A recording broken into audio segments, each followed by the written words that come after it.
Social media does a really good job of making Tampa Bay look like the perfect place to live, and that is truly paradise.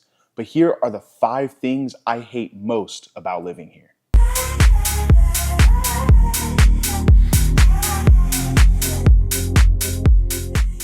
What is going on, YouTube? If you are new to the channel, welcome. And if you are returning, welcome back. If you clicked on this video, then you are possibly researching Tampa Bay and trying to figure out if it is the right place for you to live.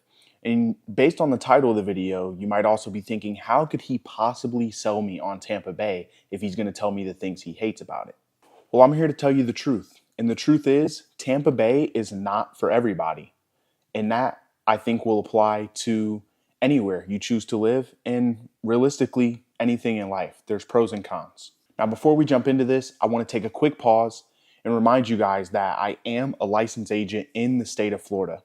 So if you have real estate goals, questions, or dreams of moving to Florida, especially the Tampa Bay area, I would be honored to earn your real estate business and help you facilitate your move here and make it as easy as possible. If you've made it this far into the video, then I would appreciate if you could go down, like, comment, hit that subscribe button, because it genuinely helps me continue to create content like this for you guys. So without further ado, let's jump into the video. So if you follow me on other platforms, Instagram, TikTok, Facebook, then I posted a video just like this one in short form where I broke down 3 things that I hate about living here. And the first one for me is going to be hurricane season. Hurricane season here in Florida lasts from June to November, and the majority of the time you're going to deal with torrential rainfall, and with that comes a plethora of flooded streets. In just about any given area, you're going to have water that if you're driving down any given street, you are probably going to be worried about if your car can make it through there. And unless you're driving a truck, and I don't, then this is something you're going to have to worry about. And when you're not dealing with heavy rainfall, here's the pattern that usually follows.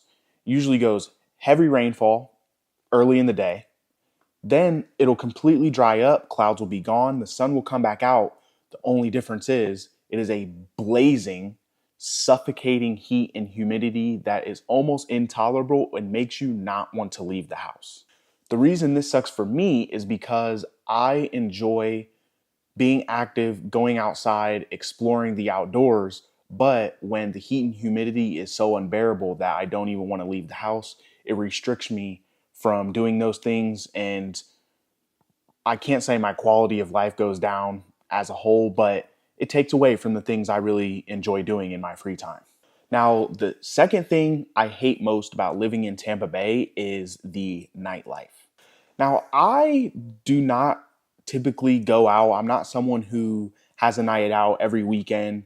However, I do enjoy great music, and there's just a severely lacking amount of genuinely great music here in Tampa Bay. The music scene is perhaps the worst in the country, maybe even the world. I've never seen anything like it, and I cannot move past it. Now, for someone who is an avid clubber or someone who goes out, they'll probably tell you, oh, well, you can go to Ybor, which is in East Tampa. You can go to downtown Tampa, Channelside, Hyde Park, SoHo, and, hit up a strip of bars where you can go get cheap drinks and maybe have a good time with friends. A lot of people will point you to downtown St. Pete, and they'll rave about how downtown St. Pete is one of the most fun nightlife experiences. But for someone who has lived overseas and really seen true nightlife and clubbing, I just can't agree with them on that front. When we're talking Ybor is sometimes on the dangerous side, and if it's not dangerous, it's kind of dirty. It's kind of ghetto, it's kind of ratchet. If you've been there, you know. And what I don't want to do on a night out is go from bar to bar, club to club, and hear the same music on repeat from every DJ week after week. I want a different music experience. I want DJs to be rinsing a different set every time I go see you. If you're repeating songs, especially from the top Billboard 100, that tells me you're not creative. You're just playing what you think people want to hear instead of what you want to play that will probably sound better if you just play it. Now, downtown St. Pete, I don't even want to get started, but for the sake of the video, I have to tell you, downtown St. Pete is ethnically diverse, but again, the music scene just does not match the cultural vibrancy and diversity that I personally would like to see or that I see within the community. The music you'd hear in St. Pete is likely, again, top Billboard 100, a bunch of Taylor Swift, a bunch of Drake, pretty much any mainstream artist that came out with a hit song this past week, past month, past year is probably what you're going to hear rinse after rinse after rinse from any given DJ in the area. Now, the third thing I hate most about living in Tampa Bay is the food. The food here is incredibly underwhelming. Now, I've lived up north. I've been to New York. I've been to Chicago. I've been lived overseas, and I have experienced great food in amazing restaurants.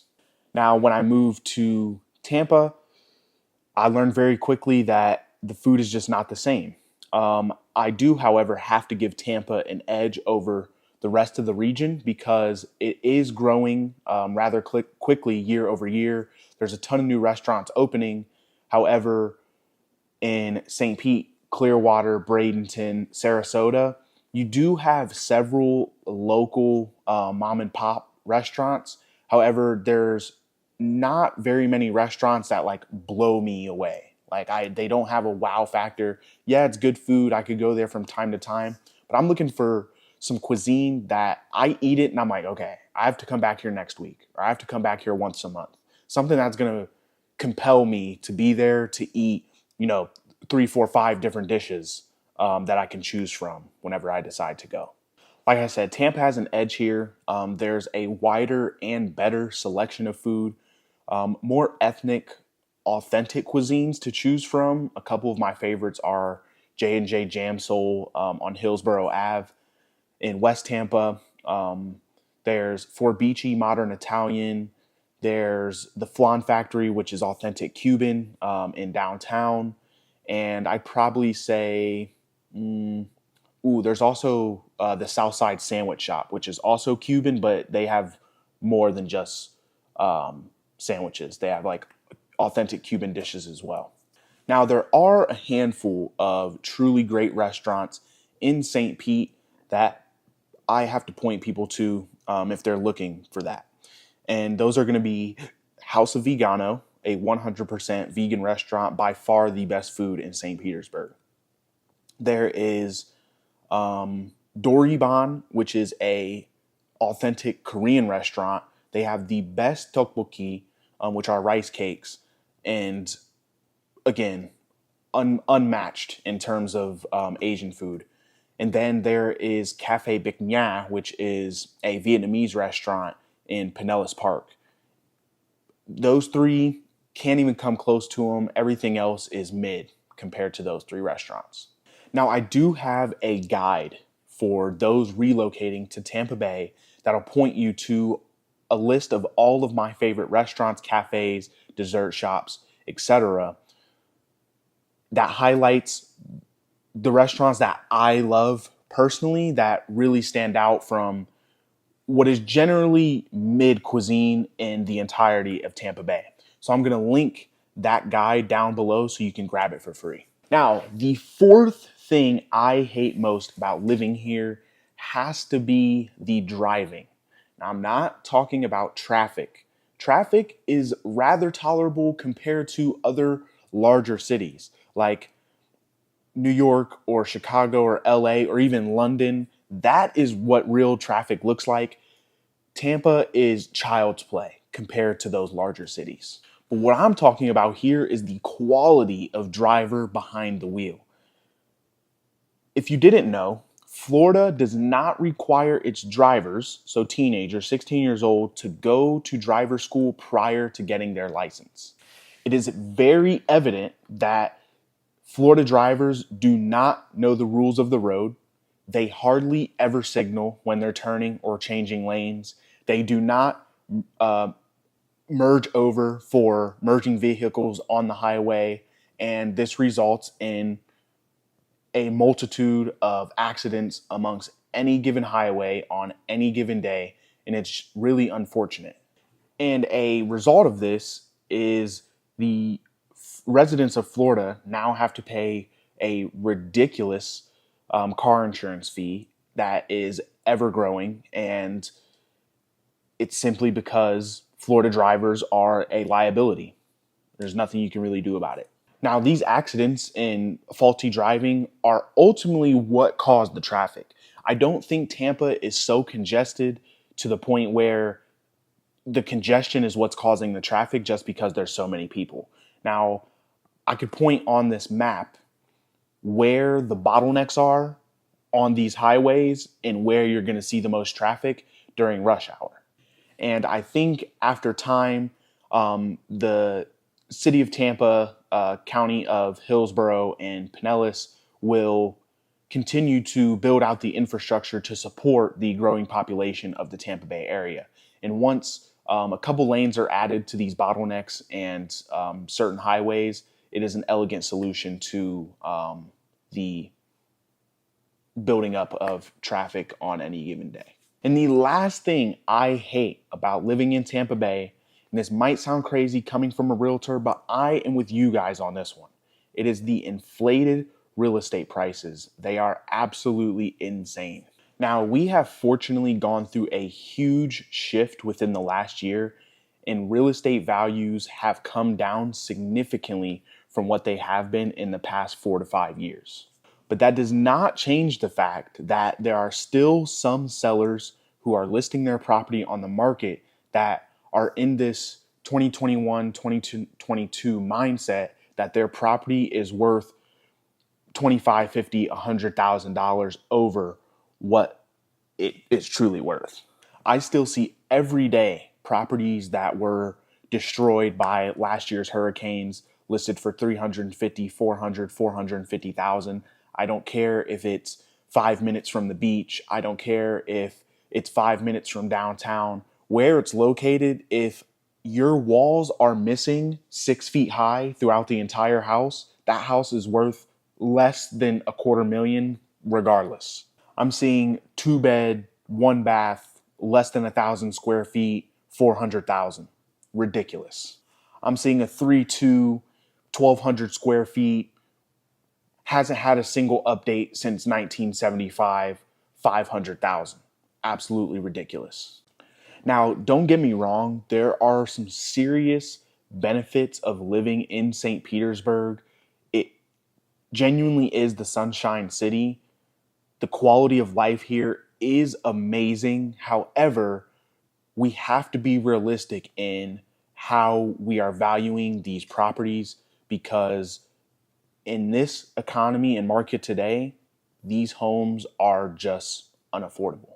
Today, as I'm recording this, it is the most difficult time in the history of mankind to afford a house. And that's not just in Tampa Bay, that is on a national level. Now, between home values, interest rates, and your average household income, it is extremely difficult and almost unaffordable for your average middle-class working family to afford a decent home in a decent area. I have a ton of customers and clients and even just followers who pay attention to my content who always say, you know, this house isn't worth that. That house is in the ghetto. It should be worth less. And I'm starting to come to the realization that you guys are actually right. Where in the past, I probably would have argued and said, you know what, this is a developing area. This property has made its renovations, yada, yada, yada. But at this point in my career, there's no more justifying this inflation. Now, before I move out of this topic, I do have to say that it is the best time in Tampa Bay for buyers to be entering the market. There is less competition. Properties are sitting on the market, giving you more leverage for negotiation on price, seller concessions, closing costs, whatever you want to call it.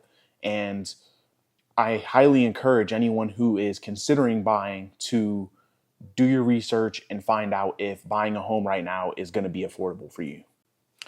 As for sellers, my advice to you is get a pre-appraisal before you put your property on the market. That way you have documentation of exactly how much the property is worth, and you don't have to play this guessing game of how much should we list it for, how much is someone willing to pay for it, and jump around trying to price the property, when instead you can have a concise, clear goal of what it's worth. That way when a buyer comes in, there's no argument between what the value of the property is. Now, as a seller, it is critical that you have a plan for where you're going if you are buying another primary residence, because the room for equity is shrinking right now. And I know there's a lot of people who are moving to the point of being upside down. So it's necessary to have a game plan and make sure you are getting what you need before you go ahead and pull the trigger on listing your property on the market.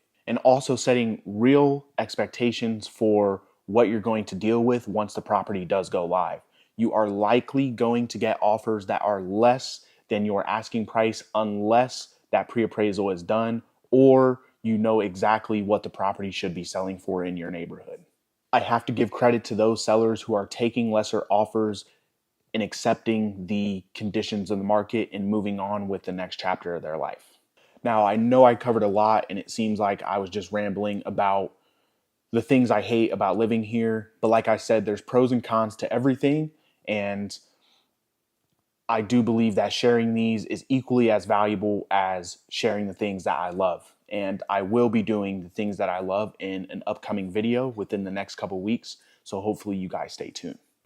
Now, before I head out, I want to ask if you guys could let me know down in the comments what you either love or hate about living in Tampa Bay, and I'll kind of use that as fuel for some of my future content. Now, before I head out, I do want to remind you guys that I am a licensed agent in the state of Florida. So if you have real estate goals, questions, or dreams of moving to Florida, especially the Tampa Bay area, I would be honored to earn your real estate business and help you make your transition here as smooth as possible. I'm going to drop my contact information on screen so you guys can get in touch with any questions you may have. And again, I'm going to leave a link to the Tampa relocation guide so you guys can go ahead and grab that, do a little more research on figuring out if Tampa Bay is a good fit for you. And again, that is completely free. Just click the link in the description and you should be able to download it. And before I head out, I want to ask if you guys could like, comment, hit that subscribe button, and stay tuned for more, because it genuinely helps me create more content like this for you guys. So I'm going to wrap it up here. Thanks for tuning in. Peace out.